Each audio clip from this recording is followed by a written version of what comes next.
freedom fighter, statesman, moral compass for the world. Nelson Mandela, South Africa's symbol of the struggle against racial oppression, has died. I would like to be remembered not as anybody unique or special, but as part of a great team in this country that has struggled for many years, for decades, and even centuries, to bring about this day.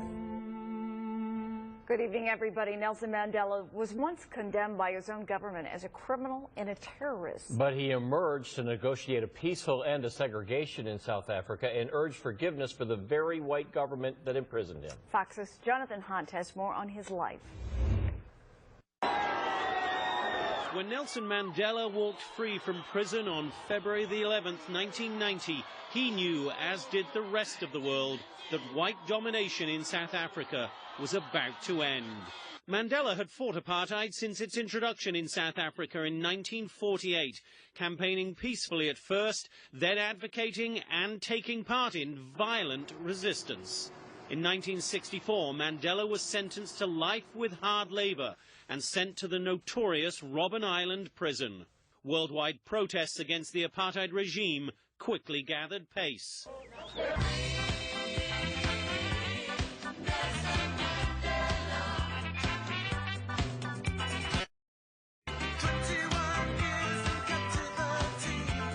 And Nelson Mandela became the most famous political prisoner on the planet.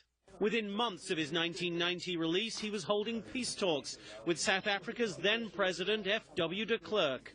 And in April 1994, with apartheid abolished, Nelson Mandela became president himself after South Africa's first all-race elections. I have fought very firmly against white domination. I have fought very firmly against black domination. I cherish the ideal of a new South Africa, where all South Africans are equal.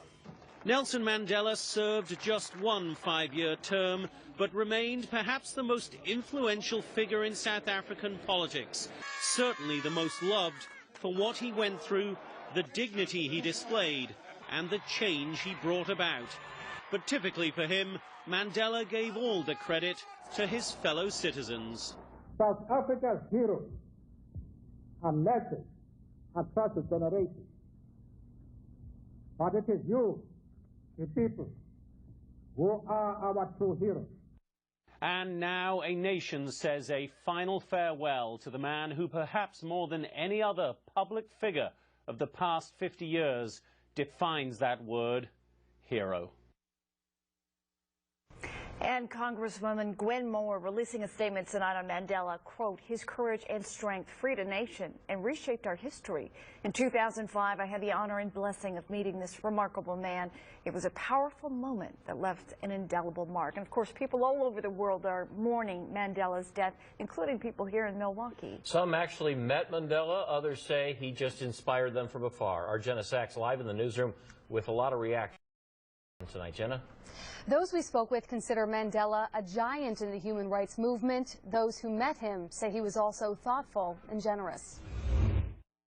He was just the most gracious person. Former State Senator Spencer Coggs recalls being dumbstruck by Nelson Mandela, meeting him in Mandela's South African residence in 1997. We hear of great leaders who they say have an aura.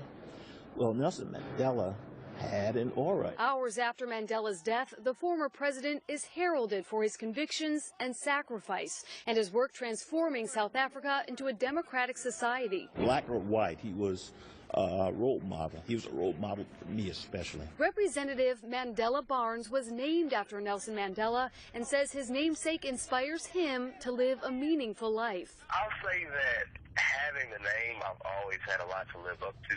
He's a hero for the entire world. If we had more people like him on this planet, this would be a much better place. Mayor Tom Barrett says one of the biggest thrills of his life was meeting Mandela in D.C. in the mid-90s. I knew that I was standing with someone who played a major role in the history of the 20th century of this world. Native South Africans now living in Milwaukee called the leader irreplaceable. A UWM provost remembers the pride he felt voting for Mandela in the country's first free elections. I was just lucky and privileged to live under his leadership in 1994 when he became the first democratically elected president in South Africa.